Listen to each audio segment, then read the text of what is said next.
Hello everyone, आप सभी का स्वागत है आपका अपने YouTube channel ideal online classes में। मैं हूं मिराज अहमद और आज की इस वीडियो में हम लोग क्लास 12 के इम्पोर्टेंट क्वेश्चन, केमिस्ट्री का इम्पोर्टेंट कुछ क्वेश्चन देखते हैं।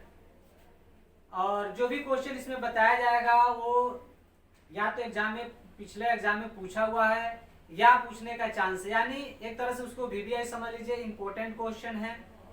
पूर्ण रूप से हम गारंटी तो नहीं दे सकते हैं, पर उम्मीद है कि आएगा। और जितना भी आपको इसमें वीवीआई क्वेश्चन बताया जाएगा, यदि आप इसको पढ़ लेते हैं तो बहुत ज़्यादा नहीं, लेकिन अच्छा से अच्छा मार्क्स आप ला सकते हैं। चलिए स्टार्ट करते हैं। सबसे पहले फ्रीडल क्राफ्ट अभिक्रिया, सबसे पहला आपको दिया गया है फ्रीडल क्राफ्ट अभिक्रिया।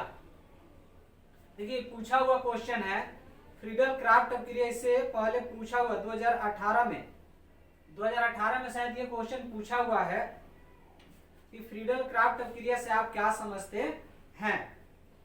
तो निर्जल AlCl3 की उपस्थिति में, निर्जल AlCl3 की उपस्थिति में फिनाल की अभिक्रिया मेथिल क्लोराइड से कराने पर आर्थोप्रिलाल और पैराक्रिसाल प्राप्त होता है। तो इस क्रिया को फ्रीडल क्राफ्ट अभिक्रिया कहते हैं। एक बार और सुन लेते हैं। निर्जल AlCl3 की उपस्थिति में, निर्जल AlCl3 की उपस्थिति में फिनाल की अभिक्रिया मेथिल क्लोराइड से कराने पर आर्थोप्रिलाल और पैराक्रिसलाल प्राप्त होता है। तो इस क्रिया को फ्रीडल क्राफ्ट अभिक्रिया कहते हैं। फिर से सुन लें। निर्जल AlCl3 की उपस्थिति में फिनाल की अभिक्रिया मेथिल क्लोराइड से कराने पर आर्थोप्रिलाल और पैराक्रिसाल प्राप्त होता है। तो यह क्रिया फ्रीडल क्राफ्ट अभिक्रिया कहलाती है। चलिए आगे हम लोग बढ़ते हैं। देखिए क्वेश्चन जो है 2 नंबर में पूछ सकता है, और कभी कभी ऐसा होता है कि जो 2 नंबर वाला क्वेश्चन पूछता है उसमें 2 अभिक्रिया दे देगा, यानी एक क्वेश्चन 1 नंबर का। तो 2 नंबर में भी आ सकता है और 1 नंबर में भी आ सकता है। कोई गारंटी नहीं कि 2 नंबर का दे या 1 नंबर का दे। कभी कभी ये सिर्फ फ्रीडल क्राफ्ट अभिक्रिया 1 नंबर का दे सकता है और कभी कभी 2 नंबर का भी दे सकता है, पर इम्पोर्टेंट है। चलिए आगे हम लोग बढ़ते हैं। अगला हम लोग का है रीमर टीमैन अभिक्रिया। रीमर टीमैन अभिक्रिया, ये भी क्वेश्चन पूछा हुआ है। रीमर टीमैन अभिक्रिया चांसेस है आगे भी पूछ सकता है। तो रीमर टीमैन अभिक्रिया किसे कहते हैं? फिनाल की क्लोरोफॉर्म और कास्टिक क्षार के साथ, फिनाल को क्लोरोफॉर्म और कास्टिक क्षार के साथ गर्म करने पर सैलिसिलिक एल्डिहाइड बनता है। तो यह क्रिया रीमर टीमैन अभिक्रिया कहलाती है। फिर से एक बार सुन लेते हैं। फिनाल को क्लोरोफॉर्म और कास्टिक क्षार के साथ गर्म करने पर, फिनाल को क्लोरोफॉर्म कास्टिक क्षार के साथ गर्म करने पर सैलिसिलिक एल्डिहाइड बनता है। तो इस क्रिया को रीमर टीमैन अभिक्रिया कहते हैं। एक बार और सुन लेते हैं। फिनाल को क्लोरोफॉर्म तथा कास्टिक क्षार के साथ गर्म करने पर सैलिसिलिक एल्डिहाइड बनता है। तो इस क्रिया को रीमर टीमैन अभिक्रिया कहते हैं। चलिए इसको लिख लिया जाए।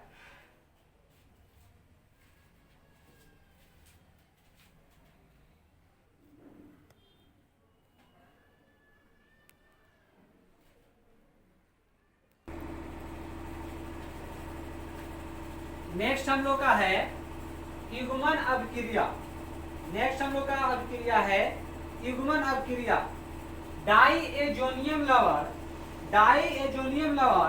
अति क्रियाशील एरोमेटिक यौगिक के साथ अभिक्रिया कर एजो यौगिक बनाता है।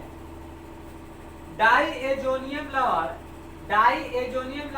अति क्रियाशील एरोमेटिक यौगिक के साथ अभिक्रिया कर एजो यौगिक बनाता है। तो इस क्रिया को युग्मन अभिक्रिया कहते हैं। फिर से एक बार सुन लेते हैं हम लोग।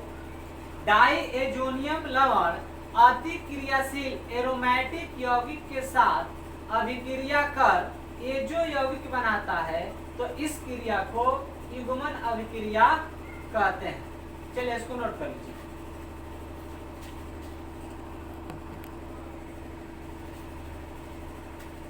नेक्स्ट क्वेश्चन हम लोग का है, उत्प्रेरक क्या है, इसके प्रभाव को लिखें। उत्प्रेरक, देखिए उत्प्रेरक नाम ही आ रहा है, उत्प्रेरक जो प्रेरित करता हो। उत्प्रेरक क्या है, इसके प्रभाव को लिखें। तो वह रासायनिक पदार्थ जो अपने अंदर अस्थायी रूप से परिवर्तन न लाते हुए, वह रासायनिक पदार्थ जो अपने अंदर अस्थायी रूप से परिवर्तन न लाते हुए अभिक्रिया के दर को प्रभावित करता हो, उसे उत्प्रेरक कहते हैं। जैसे कोई कोई अभी आप अभिक्रिया देखते होंगे ना, तो ऐसे लिखा होगा और उसके ऊपर कुछ लिखा होगा ऐसे, तो ये क्या कर रहा है, यही उत्प्रेरक है। उत्प्रेरक को यहीं पर लिखा जाता है। उत्प्रेरक क्या करता है, अभिक्रिया के दर को बढ़ा देता है या घटा देता है। फिर से सुन ले, उत्प्रेरक वह पदार्थ है जो अपने अंदर अस्थायी रूप से परिवर्तन न लाते हुए अभिक्रिया के दर को प्रभावित करता है। ये तो यहाँ तक हुआ कि उत्प्रेरक क्या था, इसके प्रभाव को लिखे। उत्प्रेरक क्या है ये भी लिखना है और इसके प्रभाव को लिखना है। तो उत्प्रेरक क्या है जान गए, वह रासायनिक पदार्थ जो अपने अंदर अस्थायी रूप से परिवर्तन न लाते हुए अभिक्रिया के दर को प्रभावित करता हो, उसे उत्प्रेरक कहते हैं। अब इसका प्रभाव जान लेते हैं। सबसे पहला, यह सक्रियण ऊर्जा को कम करता है। पहला प्रभाव में यह सक्रियण ऊर्जा को कम करता है। दूसरा, इसकी थोड़ी मात्रा बहुत बड़े अभिकारक को नियंत्रित करता है। इसकी थोड़ी मात्रा बहुत बड़े अभिकारक को नियंत्रित करता है। और तीसरा, यह किसी अभिक्रिया को उत्तेजित करता है। फिर से सुन लेते हैं। सबसे पहला, यह सक्रियण ऊर्जा को कम करता है। दूसरा, इसकी थोड़ी मात्रा बहुत बड़े अभिकारक को नियंत्रित करता है। और तीसरा, यह किसी अभिक्रिया को उत्तेजित करता है। चलिए इसको नोट कर लीजिए।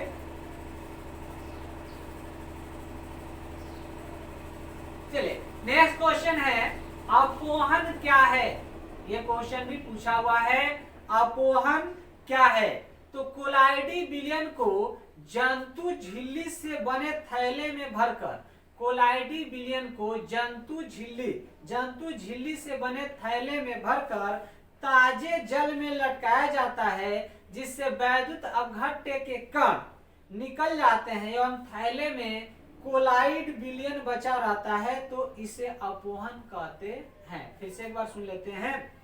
कोलाइडी विलयन को जंतु झिल्ली से बने थैले में भरकर ताजे जल में लटकाया जाता है, जिससे वैद्युत अपघट्य के कण निकल जाते हैं तथा थैले में कोलाइडी विलयन ही रह जाता है, तो इस क्रिया को अपोहन कहते हैं। एक बार और सुन लेते हैं। कोलाइडी विलयन को जंतु झिल्ली से बने थैले में भरकर ताजे जल में लटकाया जाता है, जिससे वैद्युत अपघट्य के कण निकल जाते हैं, जबकि थैले में केवल कोलाइडी विलयन ही रह जाता है, तो इस क्रिया को अपोहन कहते हैं। चलिए नोट कर लीजिए।